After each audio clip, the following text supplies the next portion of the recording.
Hi everybody, this is Aubrey Gallegos again. I'm the farm manager at McDowell Farm School, and we're wrapping up our educational videos. So for this last one for the farm, I thought I would do one on something that is especially close to my heart, which is animal handling, and specifically low stress animal handling.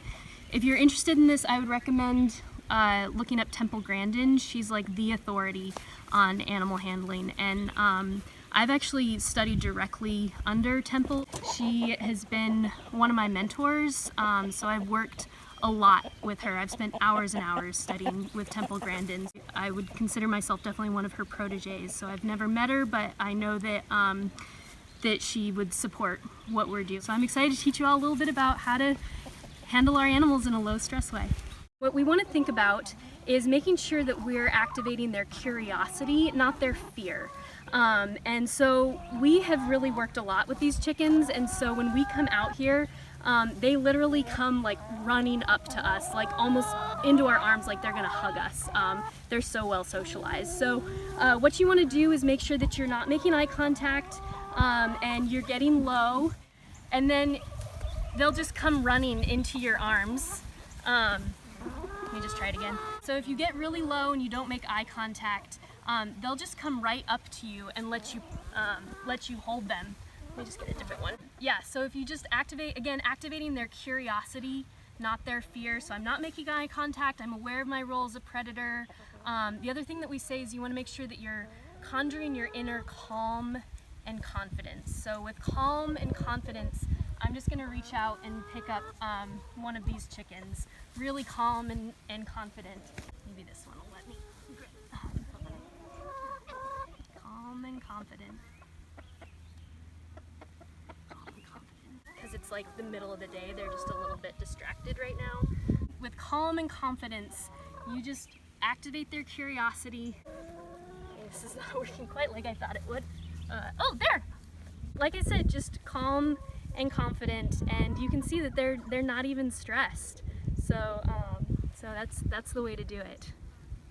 So the next animal that we're going to learn how to handle in a low stress way is our geese. So the main thing to keep in mind is angle of approach. How are you approaching the animal and making sure that that you're not scaring them, that again you're activating their curiosity and not their fear. Conjure that inner calm and confidence, and we're just going to approach them head on. The best angle is really from the side. You want to come at them from the side, not like straight from the front or anything like that. If you think about like when somebody kind of glances, it like gives you a sidelong glance. What does that mean about them? It usually means that they're curious, right? So I'm at a sideways angle here. That one's looking straight on at me, so I'm just going to wait for it to give me that side glance. So I'm just going to wait. And there it is. And so now you can actually approach them from any angle and manage them in a low stress way, as long as you have the right protective outerwear. So what I can do is I can now approach them from any angle that that makes sense, from the front, from the side, from the back, and as you can see, they are very calm. You can see they're not really displaying any stress. They're calmly moving away, and I'm calm too. So this is protective gooth wear. It is pronounced gooth and not goose because it's vegan. This is actually made by Patagonia. So it's fair trade, it's ethically made, ethically sourced, made in the USA, or at least it's definitely sold in the USA. And it's a little bit pricey, but if you're a serious farmer, I would recommend making the investment. They do have a lifetime guarantee on it. And it's just something that you should really have in your kind of essential farming toolbox. And it means that you can work with your geese. You're not stressed, they're not stressed. Temple Grandin, low stress animal handling. So yeah. I am a little bit afraid they're gonna bite me from behind, so I'm just gonna, come on, you can cut. Oh my god, there's poop. Okay, here we go. Just a little. Here we go. And they're, oh, I should mention that they're really flexible too for farming. There we go.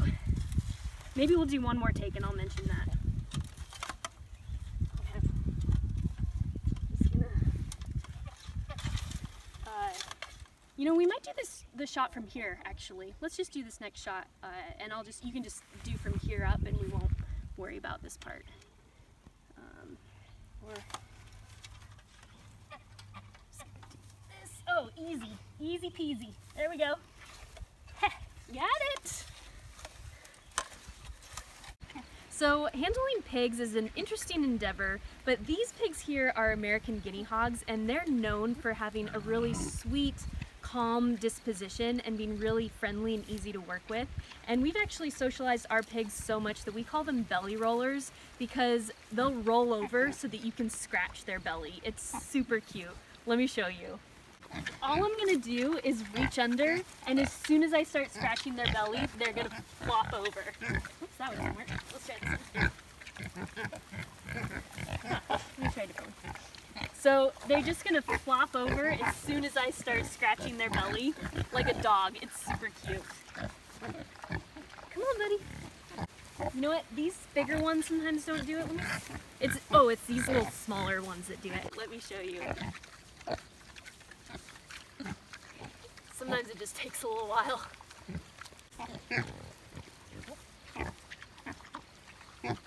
That one doesn't like it, but sometimes it takes like 5 or 10 minutes actually for them to do. Oop, don't bite me. Gotta get just the right spot sometimes. It's like rubbing a lamp or a genie. Oops. Come here. Come here. They love it when we do this though. Which one haven't I tried yet? Maybe this one?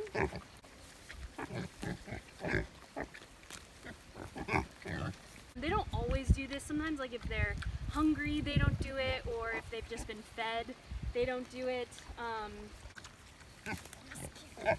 Be persistent.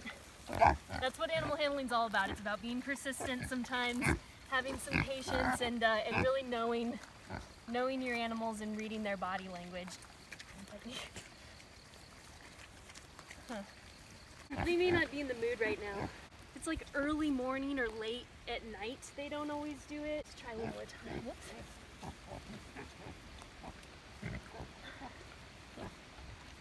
It may be that it's the middle of the day, and so it's just not a good time to try it.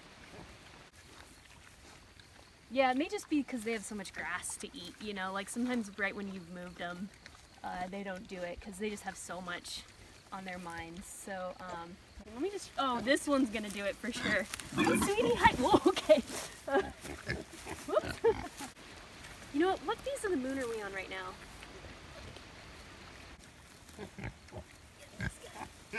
Come on, let me just roll over. I guess they're not in the mood.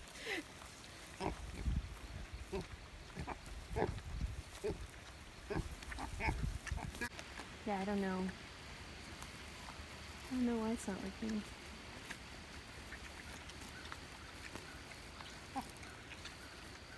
Okay. Yeah, it's probably the moon phase. But the last animal that we're going to talk about are goats. Goats are a great way to exercise your animal handling techniques and skills. A lot of times people will say that like it's your whether you have a true heart or not that determines how much you're able to commune with your animals. And really, you know, I don't know if the animals can sense that. I think it's really about your skill and knowing your animals really well.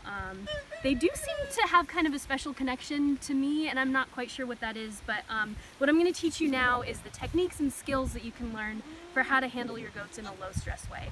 And the key to that really is understanding some principles that Temple Grandin talks about, which are points of balance, pressure zones, and flight zones. So a pressure zone is basically an invisible like oval around each goat, and when you enter the pressure zone, that's when the goat starts to feel a little bit of pressure as a prey animal with a predator approaching, and they'll notice you. As you go further, closer to them, then you're going to start to cross the invisible line into their flight zone, and that is going to cue the animal to move away from you. And again, that's all about the predator-prey relationship. So I actually, before I demonstrate that, we have a couple goats here. I just wanted to show that when you really know your animals and work with your animals in a low stress way, you can socialize really even the most skittish animal. So Lola here, she has a couple kids. This is Prince and Aretha over here.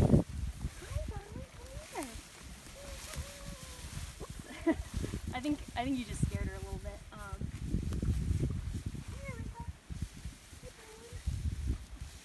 Hey, can you just back up a little bit? I think she's used to me coming up to her, but she's not used to having like somebody else there.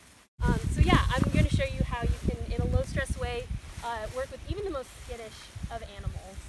Hi, sweetie.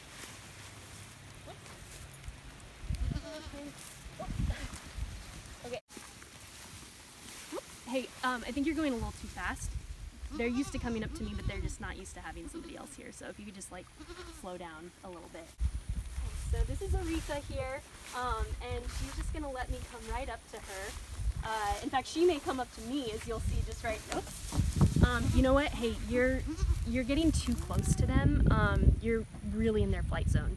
So that's like, they're just gonna run away if you do that. So if you can just stay out of their flight zone, that'd be great. Let's try it one more time. You're doing good.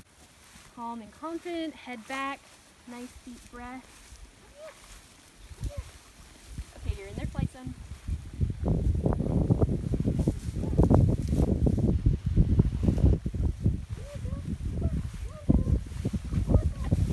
You're in their pressure zone now, so I need you to not be in any of their zones, okay? Just like, stop. We just, don't be in any of their zones. It's not working. So now I'm going to show you how you can go up to even the most skittish goats, and using those low stress animal handling skills, they're actually going to come up to me, and it's going to be super cute. So let me just show you how that's going to work. Just stay there and I'll show you.